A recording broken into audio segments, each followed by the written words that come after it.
Всем привет! С вами адвокат Таир Насханов. И я поделюсь с вами сегодня по поводу алматинского стрелка, убившего 5 человек из ружья. Подписывайтесь на мой YouTube канал и ставьте лайк. 20 сентября произошло ЧП в микрорайоне Акбулак. При выселении из частного дома житель устроил стрельбу. Были убиты 5 человек. Стрелявший был обезврежен и задержан с участием бойцов подразделения специального назначения без применения оружия, так как в доме находились женщины и дети. Выселение можно было бы и предотвратить, если стрелок не пустил бы свою правовую ситуацию на самотек. Посудите сами.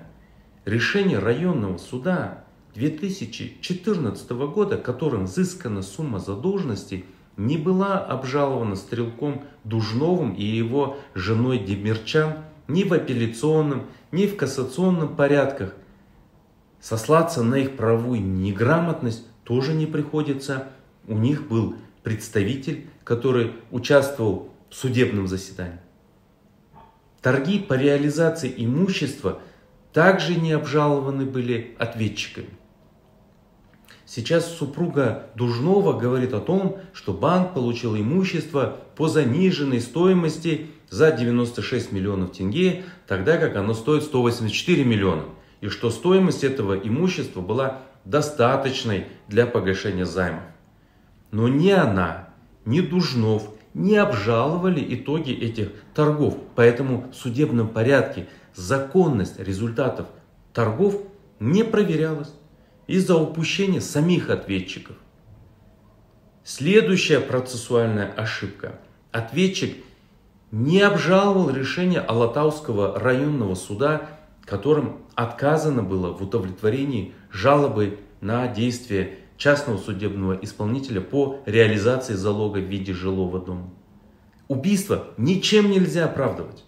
Дужнов убил 5 человек, в том числе полицейских, частного судебного исполнителя, то есть лиц в связи с выполнением ими профессионального долга.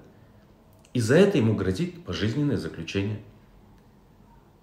Конечно, банковская и судебная практики, они далеки от совершенства и трудно их назвать человеческими и справедливыми.